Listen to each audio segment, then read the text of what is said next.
लगा है कि तुम्हें कोई बहुत बड़ा डिसीजन लेना है और तुम्हें समझ ही नहीं आ रहा कि क्या करें। जैसे नई जॉब लूँ या नहीं, नई सिटी मूव करूँ या नहीं, और अपनी सेविंग्स को इन्वेस्ट करूँ या नहीं। बड़े डिसीजन स्केरी लगते हैं। एक ऐसी सिंपल ट्रिक है जो आपको कॉन्फिडेंटली बड़े डिसीजंस लेने में बहुत ज़्यादा हेल्प करेगी। Welcome back to our channel. आज की वीडियो में आपके साथ एक powerful decision making framework share करने वाला हूँ जो आपको बहुत ज़्यादा हेल्प करेगी टू मेक इफेक्टिव डिसीजंस। तो चलिए शुरू करते हैं। हमारे इस डिसीजन मेकिंग फ्रेमवर्क में सिर्फ 3 स्टेप्स हैं कि आपको पूरी तरह हेल्प करेगी कि आपको कौन सा डिसीजन और कब लेना चाहिए। तो हमारा पहला स्टेप है कि हमें फाइंड आउट करना है कि हमारा डिसीजन रिवर्सिबल है या नहीं। लेट्स डिस्कस कि रिवर्सिबल डिसीजन क्या होता है। सही एग्जांपल लेते हैं। एक सपोज तुम्हें पॉइंट ए से पॉइंट बी तक जाने के लिए कोई डिसीजन लेना है और तुम पॉइंट ए से पॉइंट बी तक चले गए। तो अगर तुम उस पॉइंट बी से पॉइंट ए पे वापस आ सकते हो, लाइक अपने डिसीजन को रिवर्स कर सकते हो, so that is called reversible decision.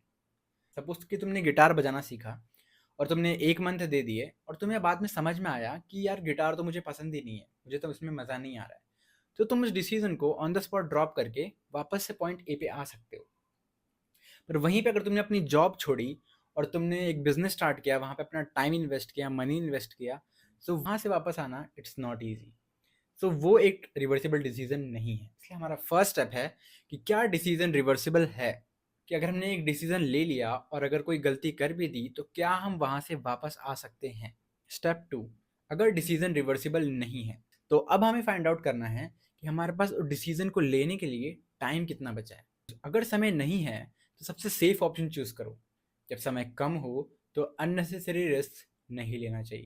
Example, किसी का एक स्टेबल जॉब चूज करना इंस्टेड ऑफ कि किसी अनसर्टन अपॉर्चुनिटी का वेट करना। अगर टाइम है तो अब ये देखो कि अनसर्टेनिटी कितनी है। अगर रिस्क कम है तो वो ऑप्शन चूज करो जो लॉन्ग टर्म में ज़्यादा फायदा देगा। अगर रिस्क ज़्यादा है तो कैलकुलेटेड रिस्क लो, ऐसा जो रिकवर किया जा सके। एग्जाम्पल, कोई ऐसा कोर्स ज्वाइन करना जो कि तुम्हें करियर में आगे लेके जाएगा और तुम्हें काफ़ी ज़्यादा इम्प्रूव करेगा, लेकिन कॉस्ट इफेक्टिव भी हो, बहुत ज़्यादा महंगा भी ना हो।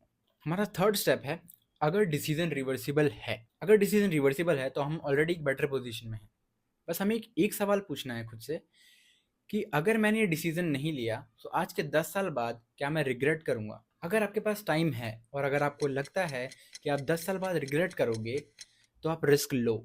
जस्ट फियर ऑफ जजमेंट की वजह से पीछे मत हटो। एग्जाम्पल, यूट्यूब स्टार्ट करना, किसी का सोलो ट्रैवल पे जाना, या फिर अपना पैशन प्रोजेक्ट लॉन्च करना। और अगर टाइम नहीं है तो अपनी गट फीलिंग को फॉलो करो, ज़्यादा ओवर थिंक मत करो। आपके इंस्टिंक्ट्स आपको सही रास्ता दिखा सकते हैं। एग्जाम्पल, किसी नई अपॉर्चुनिटी को हाँ या ना कहना बिना ज़्यादा ओवर थिंक किए। और बस ये डिसीजन मेकिंग फ्रेमवर्क आपको बहुत ज़्यादा हेल्प करेगा to make decisions effectively and confidently. बस याद रखो, कुछ डिसीजंस आपका फ्यूचर शेप कर सकते हैं और डिसीजन नहीं लेना भी एक डिसीजन है। और आपका अब तक का सबसे बड़ा डिसीजन क्या था, मेरे साथ कमेंट में शेयर करो। I would love to read that. अगर आपको वीडियो हेल्पफुल लगी तो लाइक करो और सब्सक्राइब करो। ऐसे ही ढेर सारे इंसाइटफुल वीडियोस के लिए मैं लाता रहूँगा। Till then, good bye.